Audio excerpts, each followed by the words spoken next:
I'm Amara, 32 years old, and I remember the day I first stepped into the Ascension Group's gleaming New York City headquarters. The glass tower seemed to touch the clouds, a symbol of the limitless ambition I believed it represented. I had always dreamed of making a significant impact in the tech world, and Ascension, a leader in innovative digital solutions, felt like the perfect place. Growing up in Queens, my parents, immigrants who built their lives from scratch, instilled in me the value of hard work and the belief that merit triumphs over all. I carried that ethos through my computer science degree at NYU, excelling in every challenge, driven by a quiet determination to prove myself. My background, though different from many of my peers, felt like a strength, a unique perspective. Joining Ascension Group as a senior product manager felt like a dream realized. The initial months were a whirlwind of exciting projects, late-night brainstorming sessions, and the intoxicating feeling of being part of something truly groundbreaking. My ideas were embraced, my contributions recognized, and I quickly climbed the ranks, proving my worth with tangible results. I was passionate about developing inclusive technology, products that serve diverse user bases often overlooked by mainstream solutions. My proposals for features catering to underserved communities consistently outperformed expectations, bringing in new demographics and boosting user engagement. I believed Ascension shared my vision for a truly global and equitable digital future. My direct supervisor, a pragmatic but seemingly fair man named Mr. Harrison, often praised my unique insights and fresh perspective. He seemed genuinely impressed by my ability to connect with markets others couldn't reach, attributing it to my cultural understanding. At the time, I took these comments as compliments, seeing them as validation of my approach. However, there were subtle undercurrents I initially dismissed. During client presentations, I sometimes noticed a slight shift in body language when I spoke, a subtle hesitation from some of the more traditional partners. It was nothing overt, just a fleeting glance exchanged, a barely perceptible tightening of a smile. I also observed that while my work was lauded internally, I was rarely put forward for high-profile media appearances or public-facing events. It was always my male, often white, colleagues who were chosen to represent Ascension at industry conferences or on news segments, even when the project was primarily mine. When I inquired about these opportunities, I was told I was too valuable to be taken away from product development, or that my colleagues had more experience with public speaking. I accepted these explanations, focusing on my work, convinced that my results would eventually speak for themselves and open all doors. I remember a particular incident during a team dinner where a senior executive, after a few drinks, remarked, "Amara, you're a real asset. You bring such color to our team." The comment hung in the air, a backhanded compliment that felt less about my talent and more about my visible difference. I forced a smile, but the words lingered. My contributions were always framed in terms of diversity rather than pure innovation or technical prowess. While I valued diversity, it felt as though my identity was being tokenized, my achievements viewed through a lens of my background rather than my inherent skill. It was a subtle, insidious form of othering. The corporate culture, while outwardly progressive, had an unspoken code. There was a certain look, a certain way of speaking, a certain social circle that seemed to define true belonging. I tried to adapt, but I felt like an outsider looking in, constantly aware of the unspoken rules. I started to notice that my ideas, when presented by a male colleague, often received more immediate enthusiasm and less scrutiny. It was as if the same concept gained more validity when filtered through a different voice, a more acceptable conduit. This was a bitter pill to swallow. Despite these growing unease, I pushed forward. I believed in the mission of Ascension Group, or at least the mission I thought it had. I was determined to break through any invisible barriers, convinced that my talent and dedication would ultimately dismantle any preconceived notions. I was naive to the true nature of the game. I was building a reputation, not just for myself, but for the company. My projects were consistently hitting targets, expanding market reach, and garnering positive attention within niche communities. I was, in essence, making the company more relevant and profitable in new, critical areas. Little did I know, this very success, coupled with my identity, was about to become my biggest liability in the eyes of the powerful partners who truly controlled Ascension Group. They saw my distinctiveness not as an asset, but as a deviation from their carefully curated image. As my influence within Ascension Group grew, so did the subtle pressures to conform. My unique insights were still praised, but increasingly they came with caveats. I was encouraged to tone down certain presentations, to broaden my appeal, and to align more closely with the company's established brand identity. This brand identity, I slowly realized, was meticulously crafted to appeal to a very specific, traditional demographic. It projected an image of sleek, almost sterile professionalism, devoid of any overt cultural markers that might be perceived as niche or too specific. My work, by its very nature, challenged this narrow perception. I started receiving feedback that my communication style was too direct or too passionate, while my male counterparts were lauded for their assertiveness. It felt like a double standard, where my natural way of expressing myself was seen as a flaw rather than a strength. During team photo shoots for internal publications, I often found myself subtly positioned at the edge of the frame, or my vibrant clothing choices were gently suggested to be swapped for more muted tones. It was never a direct order, but the message was clear: blend in. My projects, which focused on digital accessibility and culturally relevant content, began to face more internal resistance. Funding requests were scrutinized more heavily, and timelines were stretched, making it harder to deliver the rapid results I was known for. I overheard hushed conversations about market perception and brand consistency in the executive hallways.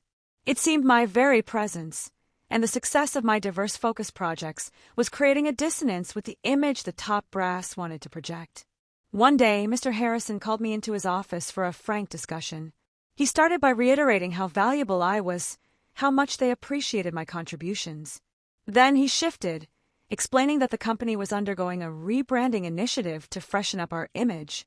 He spoke vaguely about optimizing our public-facing talent and ensuring a cohesive narrative.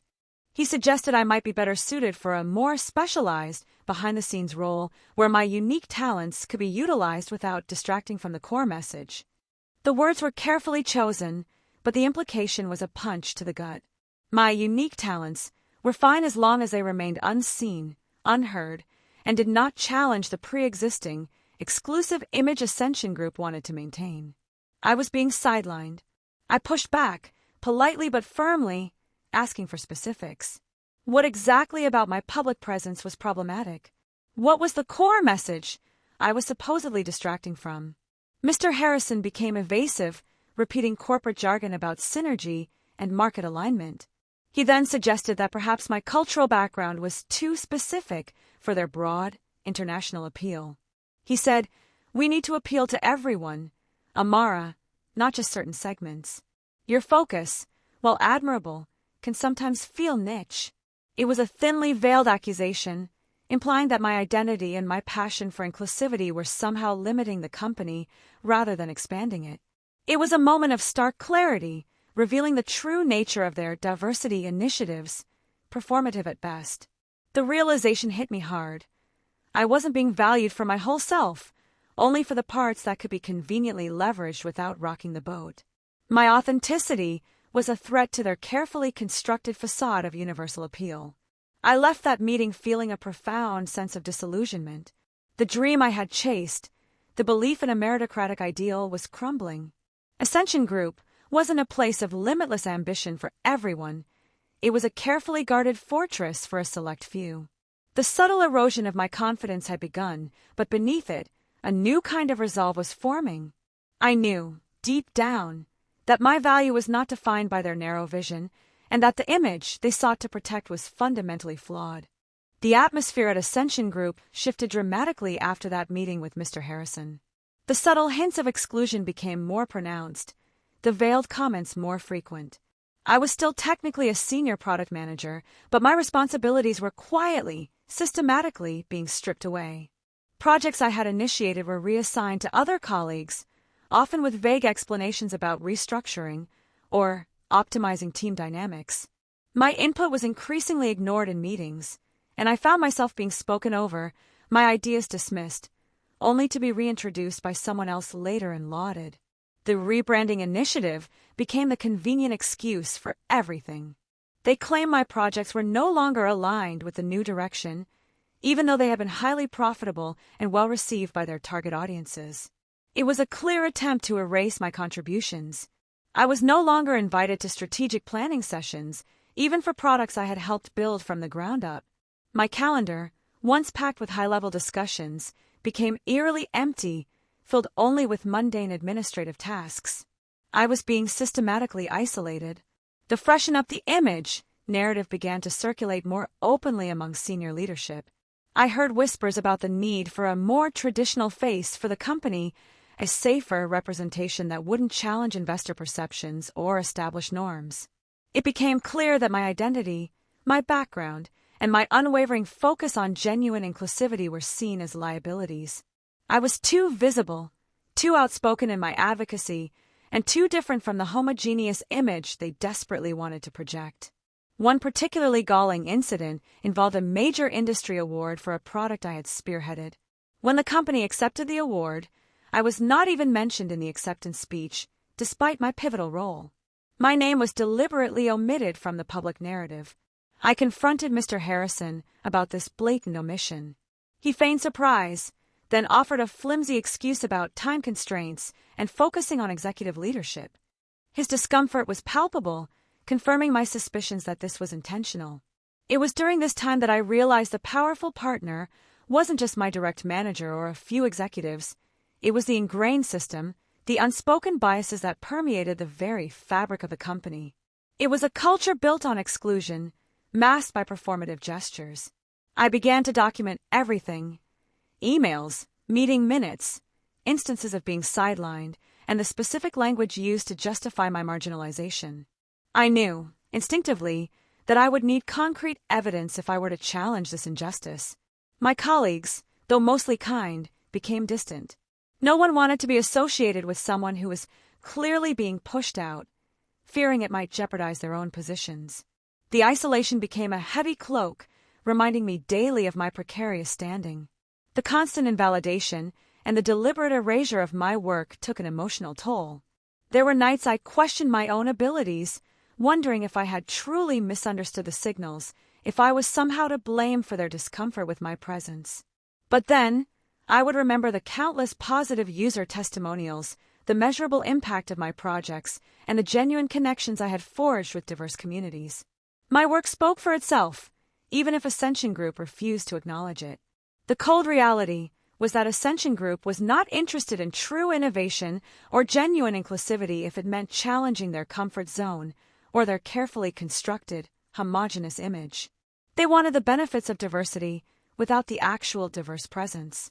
I knew my time there was coming to an end, not because of my performance, but because of their prejudice. The stage was set for the final act of my departure, but I was determined that it would not be the end of my story, but merely the beginning of a new, more authentic chapter.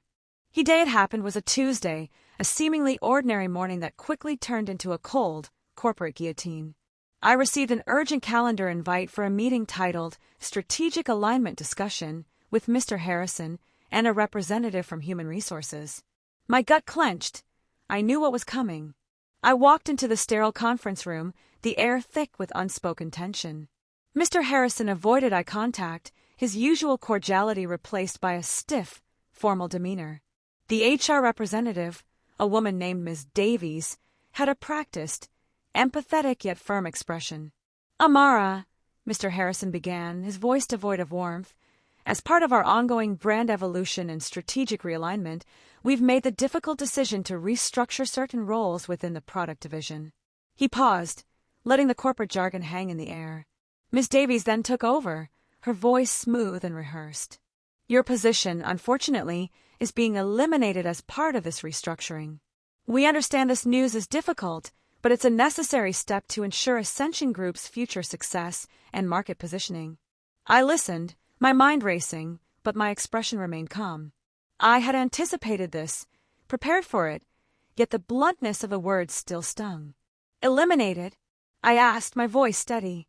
"Despite my consistent contributions and the success of my projects?" Mr. Harrison finally looked at me, his gaze fleeting. "Your contributions have been noted, Amara, But the company is moving in a direction that requires a different kind of public-facing presence, a more universally appealing image. The words "freshen up the image" hung unspoken, but loud and clear. Miss Davies quickly interjected, "We've prepared a severance package that reflects your tenure and contributions. It includes 6 months' salary, benefits continuation, and outplacement services. Of course, it's contingent on signing a non-disparagement agreement."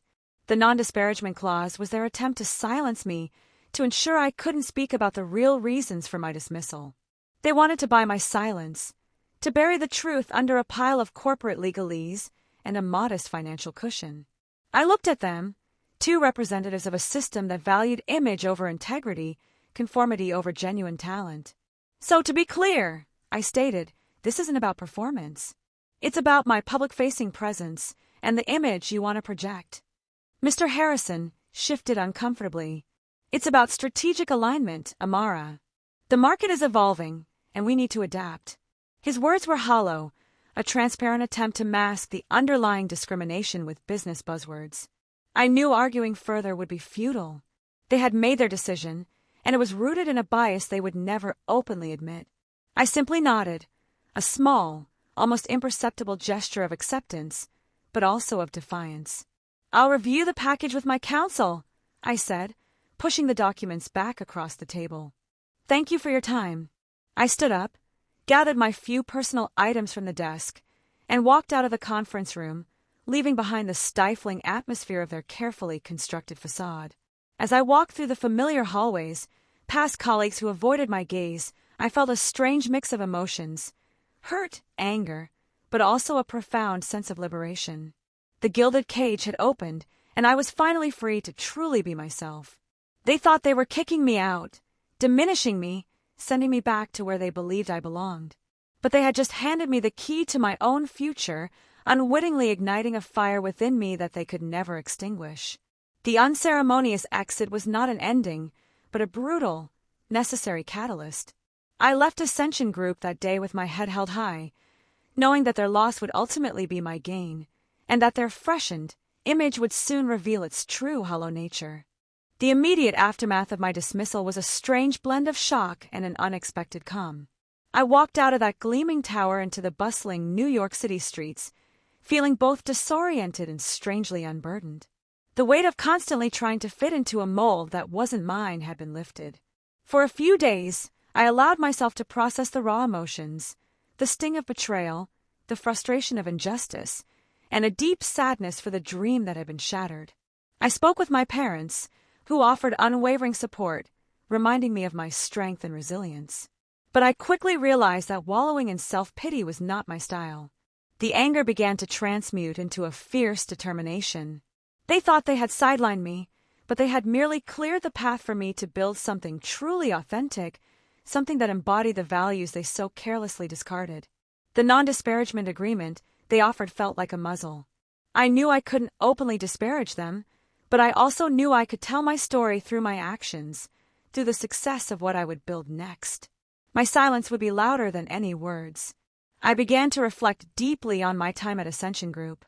I analyzed their weaknesses, their blind spots, particularly their inability to genuinely connect with diverse markets beyond superficial gestures. I realized their image freshening was a symptom of a deeper systemic issue. Their pursuit of a universally appealing image had made them bland, uninspired, and ultimately irrelevant to the very communities that were driving future growth. They had alienated a significant portion of the market by trying to appeal to a narrow, outdated ideal. I started sketching ideas, not for a new job, but for a new venture. My passion for inclusive technology, which had been stifled at Ascension, surged with renewed vigor. I envisioned a company that genuinely celebrated diversity, not just as a buzzword, but as its core strength. My severance package, while an attempt to silence me, also provided a crucial seed fund. It was enough to give me a runway, to invest in myself and my vision without immediate financial pressure. Their attempt to control me had inadvertently empowered me. I reached out to a few trusted contacts from my network, people who had always appreciated my unique approach and understood the value of genuine inclusivity. Among them was Marcus, a brilliant software engineer I had collaborated with on several successful projects. Marcus had also felt the subtle pressures of conformity at his previous large tech firm. When I shared my vision for a new kind of digital solutions company, one built on authentic connection and diverse perspectives, his eyes lit up. He was in. We started small, working out of a co-working space in Brooklyn, fueled by coffee and an unwavering belief in our mission. We named our company Echo Collective, symbolizing the idea of amplifying unheard voices and creating technology that truly resonated with everyone. The initial days were challenging but exhilarating. We were building something from the ground up, free from the constraints of corporate politics and the burden of a predefined, exclusive image. Every decision was ours, guided by our shared values. I realized that my unfit image at Ascension Group was, in fact, my greatest asset. It was the very thing that allowed me to see the world differently, to identify unmet needs, and to create solutions that truly connected with people from all walks of life.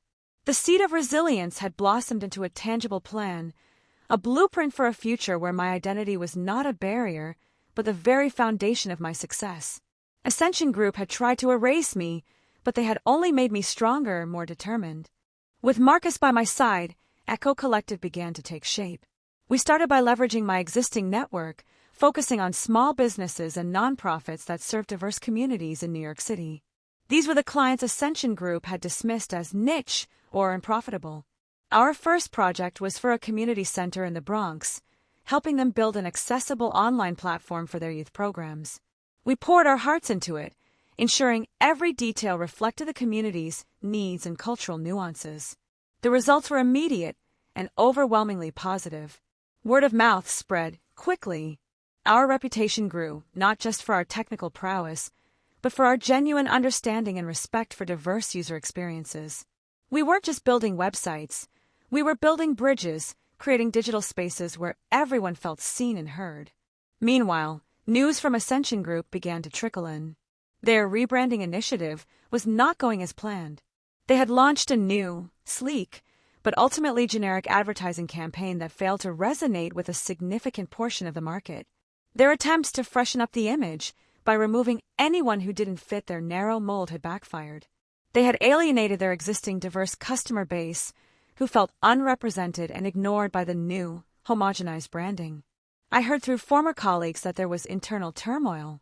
Key talent, particularly those from diverse backgrounds who had felt marginalized, were quietly leaving. The company was losing its innovative edge, becoming stagnant and predictable.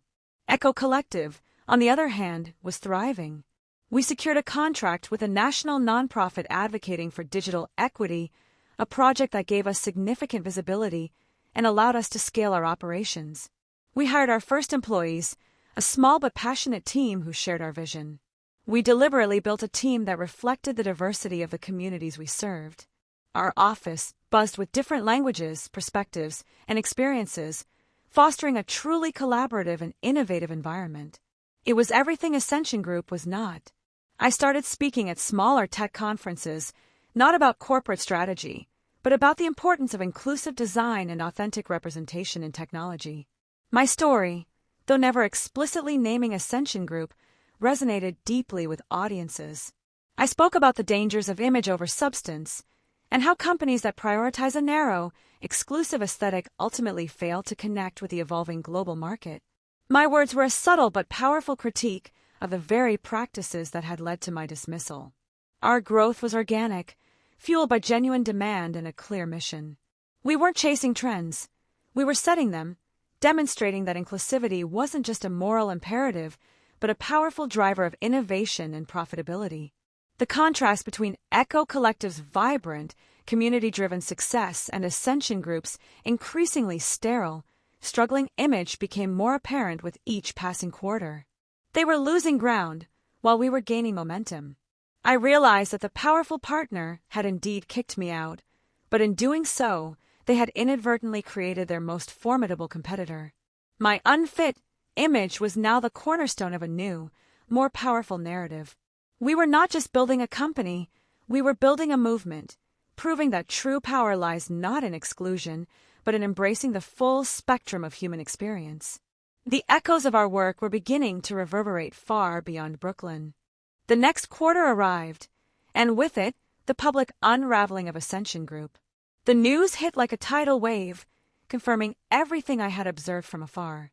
Their quarterly earnings report was dismal, showing a significant drop in market share and a sharp decline in user engagement. Industry analysts were baffled, citing a disconnect with modern consumer trends and a failure to innovate beyond their core, aging demographic. They couldn't quite pinpoint the cause, but I knew exactly why. They had purged their future, all for the sake of a superficial image. Then came the public relations nightmare. A former employee, emboldened by the company's struggles, leaked internal documents revealing discriminatory hiring practices and a culture of subtle bias against employees from diverse backgrounds. The Freshen Up the Image directive was exposed in all its ugliness. The backlash was swift and severe. Social media exploded with condemnations. Major news outlets picked up the story, dissecting Ascension Group's fall from grace. Their carefully curated universal appeal shattered, revealing the ugly truth beneath. Clients began to pull their contracts, citing reputational risk and misalignment of values. Investors grew restless, their confidence plummeting as the stock price tumbled. The very image they had tried so desperately to protect was now their biggest liability. I watched from a distance, not with glee, but with a sense of somber vindication. Their collapse wasn't a direct result of my actions, but an inevitable consequence of their own discriminatory choices. They had sown the seeds of their own destruction. Mr. Harrison, the man who had delivered my dismissal, was quietly removed from his position. Other senior executives followed, casualties of a company spiraling into crisis. The once gleaming tower now seemed to cast a long, dark shadow over the city. Meanwhile, Echo Collective continued its ascent. The public outcry against Ascension Group highlighted the very values we championed: authenticity, inclusivity, and genuine connection. Our mission resonated more strongly than ever. We received an influx of inquiries from companies seeking to course-correct their own diversity initiatives, looking to us for guidance on how to genuinely engage with underserved markets. Our phone lines were ringing off the hook. Our work was no longer just about building digital solutions.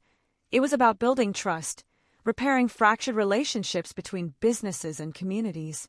We became the antidote to the very poison Ascension Group had spread. I was invited to speak at major tech summits, not as a former employee of Ascension Group, but as the CEO of Echo Collective, a leader in ethical and inclusive technology. My voice, once silenced, was now amplified on a national stage. The contrast was stark, one company crumbling under the weight of its own prejudice, the other rising, propelled by its commitment to equity. The powerful partner had indeed collapsed, their reputation in tatters. My victory wasn't in their downfall, but in my own ascent, in proving that true power comes from embracing diversity, not from rejecting it.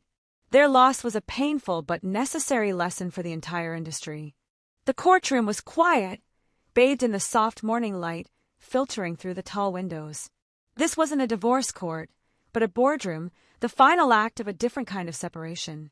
Ascension Group, desperate to salvage its reputation and avoid further financial ruin, had approached Echo Collective. They wanted to acquire us. Not just our technology, but our expertise, our methodology, our very approach to inclusive design. They wanted to buy the image they had so foolishly discarded. I sat across the table from their interim CEO, a new face clearly brought in to clean up the mess. He spoke of synergy and mutual benefit, but his eyes held a desperate plea. He knew Echo Collective was their only hope for redemption. Marcus and I had spent weeks preparing, not just for the negotiation, but for this moment of profound irony. We had built Echo Collective with integrity, and we would not allow it to be swallowed by the very entity that had rejected its core values. "We appreciate your offer," I began, my voice calm and measured. "But Echo Collective is not for sale. Our mission is too important to be absorbed into a corporate structure that fundamentally misunderstands what we represent."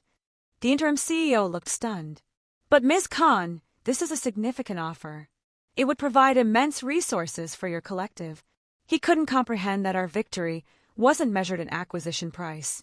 "Our victory," I explained, "is in building something authentic. It's in proving that genuine inclusivity is not a niche but the future. It's in empowering voices that were once silenced. My gaze was firm, unwavering.